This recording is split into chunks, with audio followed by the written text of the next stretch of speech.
اب 10ویں تاریخ شروع ہو گئی ہے، صبح صادق کے بعد 10ویں تاریخ شروع ہو گئی ہے، یہ حج کا تیسرا دن ہے، حج کا تیسرا دن 10ویں تاریخ، جس کو بقرعید کا دن ہم کہتے ہیں۔ بقرعید کا دن یوم النحر کہلاتا ہے، قربانی کا دن۔ تو اب ہم کو یہاں 10ویں تاریخ کو مزدلفہ کے میدان سے اجالا پھیلنے کے بعد تلبیہ پڑھتے ہوئے نکل جانا ہے، اپنا سامان مختصر سا جو ہمارے ساتھ تھا تلبیہ پڑھتے نکل جانا ہے۔ پیدل بھی آپ جا سکتے ہیں، سامنے ہی مینا کا میدان ہے، یا پھر اگر آپ پیدل نہیں چل سکتے ہو تو جیسے بھی آپ کار کر کے، ٹیکسی کر کے یا ویل شیئر سے جانا چاہیں، جیسے جانا چاہیں آپ مینا کے میدان چلے جائیں۔ مینا کے میدان آپ چلے گئے تو اب آپ کو اس دن 3 کام کرنا ہے۔ پہلے بڑے شیطان کو آپ کو 7 کنکری مارنا ہے، چھوٹا شیطان آئے گا اس کو نہیں مارنا ہے، درمیانی شیطان آئے گا اس کو نہیں مارنا ہے، بڑے شیطان کے پاس جائیں گے۔ یہ اصطلاح ہے چھوٹا، درمیانی، بڑا۔ عربی میں اس کو جمرہ اولا، جمرہ وسطیٰ اور جمرہ عقبہ کہتے ہیں، اور ہمارے اردو میں چھوٹا شیطان، درمیانی شیطان، بڑا شیطان کہا جاتا ہے۔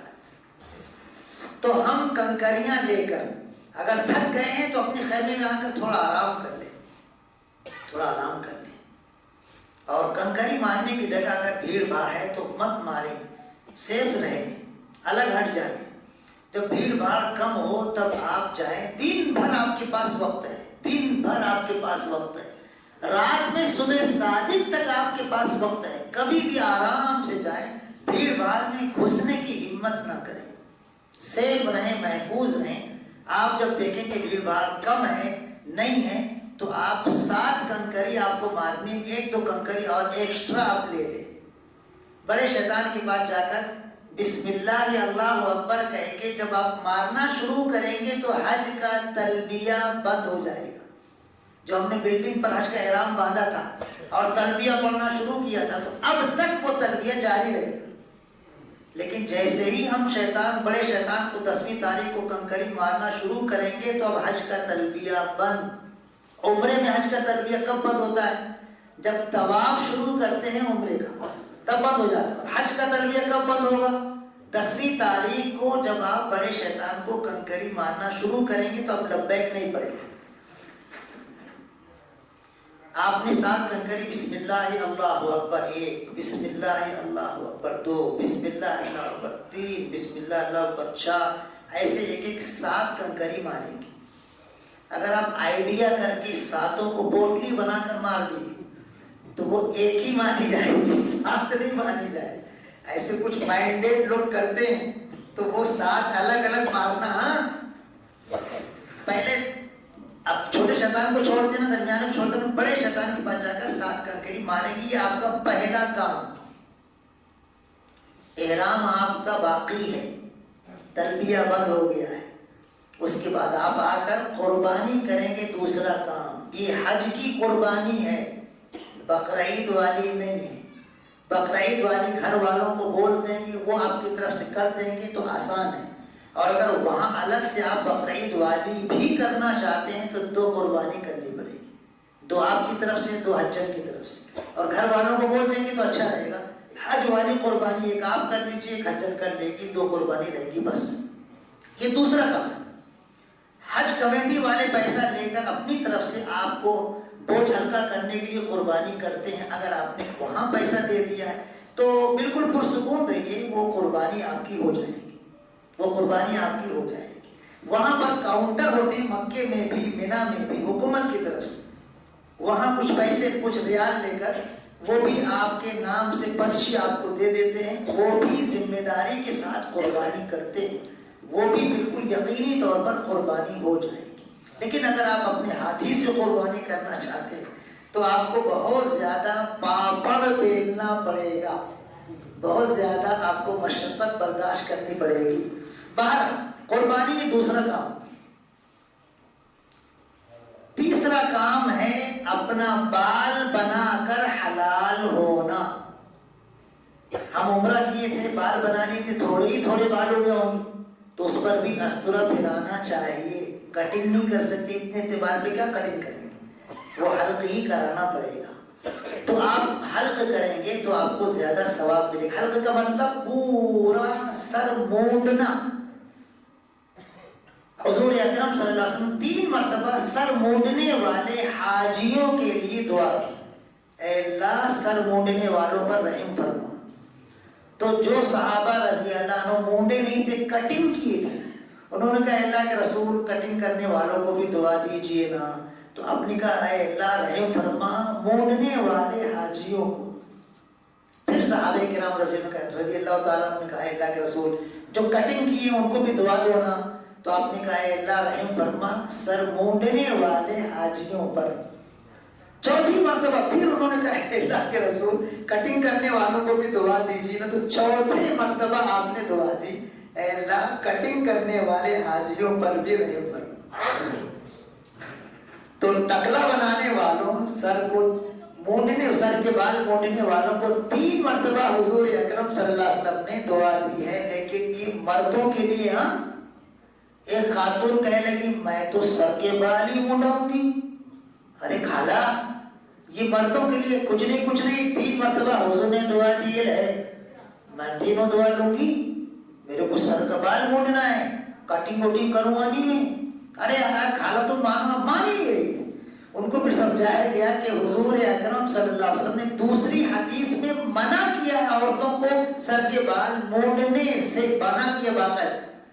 تب وہ خاتون رکی کہ حضور نے منع کیا تو ہم کو روکنا پڑے گا. رک گئی. ان سے کہا گیا کہ عورتوں کے لیے جیسے سر کا بال مونڈنے والوں کو ثواب ملے گا, ایسے ہی عورت کو چوٹی کے آخری سرے کا ایک پور کے برابر بال کاٹنے پر بھی اجر ملے گا. یہ مت سمجھو کہ تمہارا اجر کم ہوگا اور حاجیوں کا اجر زیادہ ہوگا, نہیں. تمہارے لیے یہی اللہ نے مقرر کیا ہے طریقہ, تو اسی طریقے کو تم مطمئن ہو کر مکمل ثواب کا ذریعہ سمجھو. تو حاجی تو اپنا سر مڈا کر حلال ہو جائیں گے. اب احرام کی پابندی نہیں رہی. اب ناخن بھی کاٹ سکتے ہیں, مونچھ بڑھ گئی تو مونچھ بھی تراش سکتے ہیں, مونچھ بھی مونڈ سکتے ہیں, خوشبو بھی لگا سکتے ہیں, غسل کرتے وقت خوشبودار صابن بھی لگا سکتے ہیں, سلا ہوا کپڑا بھی پہن سکتے ہیں, ٹوپی بھی پہن سکتے ہیں, سردی ہے تو سوٹر بھی پہن سکتے ہیں. کوئی پابندی نہیں. صرف ایک پابندی رہے گی کہ ابھی بیوی سے صحبت نہیں کر سکتے حالانکہ تم احرام سے حلال ہو گئے. بیوی کی پابندی کب تمہاری ختم ہوگی؟ جب تم مکہ مکرمہ پہنچ کر طواف زیارت کرو گے. یا تو 10ویں تاریخ کو, یا تو 11ویں تاریخ کو, یا تو 12ویں تاریخ کو سورج ڈوبنے سے پہلے 3 دنوں میں کبھی بھی جا کر سلا ہوا کپڑا رہے گا, احرام نہیں رہے گا. اب حرم جائیں گے اور وہاں جا کر آپ طواف زیارت یعنی حج کا فرض طواف کریں گے. یہ طواف فرض ہے. سادہ کپڑے ہم پہنے ہوئے, سلا ہوا کپڑا پہنے ہوئے, حجر اسود کے سامنے تھوڑا سا ہٹ کر ہم نیت کریں گے اللہ میں حج کے طواف کی نیت کرتا ہوں, اس کو میرے لیے آسان فرما, میری جانب سے قبول فرما. اور پھر حجر اسود کے سامنے کھڑے ہو کر ایسے استلام کریں گے بسم اللہ اللہ اکبر وللہ الحمد, اور اپنے ہاتھوں کو چوم لیں گے. اس چومنے کو استلام کہتے ہیں. اگر بھیڑ بھاڑ نہیں ہے تو ڈائریکٹ حجر اسود کو چومنا, یا بھیڑ بھاڑ کم ہے تو کسی چیز سے عصا وغیرہ ہے, چھتری وغیرہ ہے, حجر اسود کو ایسے ٹچ کر کے اور اس کو چومنا. اور بھیڑ بھاڑ بہت زیادہ ہے تو دور ہی سے اشارہ کر کے اپنا ہاتھ چوم لینا. ان سب شکلوں کو استلام کہتے ہیں. حضور اکرم صلی اللہ علیہ وسلم وہاں جا کر بھی بوسہ لیے ہیں حجر اسود کا, اور آپ نے آپ کے ہاتھ میں ڈنڈا تھا, عصا تھا, اس عصا کو ایسے ٹچ کر کے اس کو بھی آپ نے بوسہ لیا, اور دور سے اشارہ کر کے اپنی ہتھیلیوں کا بھی بوسہ لیا تاکہ امت کے لیے جو شکل آسان وہ آسانی سے کر سکے. کتنا آسان ہے حج ہمارے لیے. یہ استلام کر کے ہم پہلے 3 چکروں میں پہلوانوں کی طرح اکڑ کر چلیں گے, لیکن لباس سلا ہوا ہے, یہ مونڈا کھولیں گے نہیں. احرام کی چادر رہتی تو یہ سیدھا مونڈا کھول کر ہم طواف کرتے, لیکن یہ سلے ہوئے کپڑے میں ایسے آستین نکال کر ادھر نہیں ڈالیں گے. ایسے ہی رہے گا ہمارا جیسے لباس ہے, اور ہم اکڑ کر ایسے پہلوانوں کی طرح طواف کریں گے. جیسے آپ کو طواف کرنے کا طریقہ بتایا گیا, 3 چکر آپ پہلوانوں کی طرح اکڑ کر چل کے 3 چکر مکمل کرنے کے بعد نارمل انداز میں آپ 4 اور مزید چکر کر کے 7 چکر طواف کے پورے کر لیں گے، اور پھر اس کے بعد 2 رکعت آپ وہاں نماز پڑھ لیں گے۔ مقام ابراہیم کے پاس جگہ ملے دور تک تو وہاں، نہیں تو پورے حرم میں، پورے مسجد حرام میں جہاں آپ کو جگہ ملے خانہ کعبہ کی طرف رخ کر کے 2 رکعت نماز پڑھیں گے۔ اگر نماز پڑھنے کا وقت ہے تو نماز پڑھ لیے، نماز پڑھنے کے بعد دعا مانگیے، دعا مانگنے کے بعد پھر ابھی آپ کو سعی بھی کرنا ہے۔ یہ حج کا طواف ہوا جس کو حج طواف زیارت کہتے ہیں، ابھی حج کی سعی باقی ہے۔ تو آپ آئیں گے اور حجر اسود کے سامنے آپ پھر استلام کریں گے، اور اس کے بعد پھر آپ جائیں گے صفا کی جانب۔ قرآن کریم کی آیت یاد ہے، ان صفا والمروہ، تو پڑھتے ہوئے نہیں آتے تو کوئی حرج نہیں۔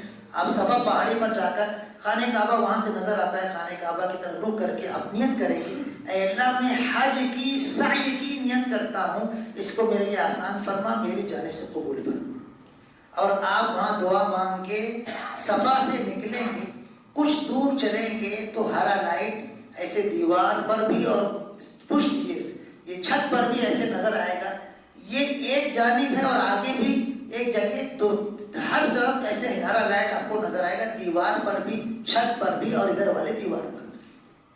ان دونوں نشانوں کو میلین اخضرین کہا جاتا ہے، 2 ہرے نشان۔ ان کے درمیان تھوڑا سا حاجی صاحب جھپٹ کر چلیں گے، عورتیں نارمل انداز میں چلیں گی، وہاں پہنچ کر اپنے حجم کو ساتھ میں لے کر آپ مروہ پہنچیں گے۔ مروہ پر آپ خانہ کعبہ وہاں سے نظر نہیں آتا ہے، لیکن خانہ کعبہ کی طرف رخ کر کے آپ دعا مانگیے، اور پھر وہاں سے آپ ریٹرن آئیں گے صفا کی جانب۔ تو کسی جگہ ایسے بیچ میں دیوار ہے، 1 وے کی شکل ہے، کئی منزلہ سعی کرنے کی عمارت ہے، اور کچھ مقامات پر ایسے کوئی پارٹیشن نہیں ہے، جانے والے آنے والے کبھی کبھی گڈ ہو جاتے ہیں۔ تو بہرحال آپ جائیں گے، مروہ تو 1 چکر ہو جائے گا، مروہ پر دعا کر کے آپ واپس ریٹرن صفا آئیں گے، 2 چکر ہو جائے گا۔ میلین اخضرین 2 ہرے نشان کے درمیان جاتے وقت بھی آپ کو جھپٹ کر چلنا ہے، آتے وقت بھی جھپٹ کر چلنا ہے۔ پھر دوبارہ آپ صفا جائیں گے، 3 چکر ہو جائے گا، مروہ آئیں گے 4 چکر ہو جائے گا، صفا جائیں گے 5 چکر ہو جائے گا، مروہ آئیں گے 6 چکر ہو جائے گا، اور پھر صفا پر نہیں، صفا پر شروع ہوگی یہ سعی اور مروہ پر ختم ہوگی، یہ ذہن میں رکھنا۔ صفا سے آپ شروع کریں گے تو ختم کہاں ہوگی؟ اور طواف حجر اسود ہی سے شروع ہوگا اور حجر اسود ہی پر ختم ہوگا، یہ فرق ہے۔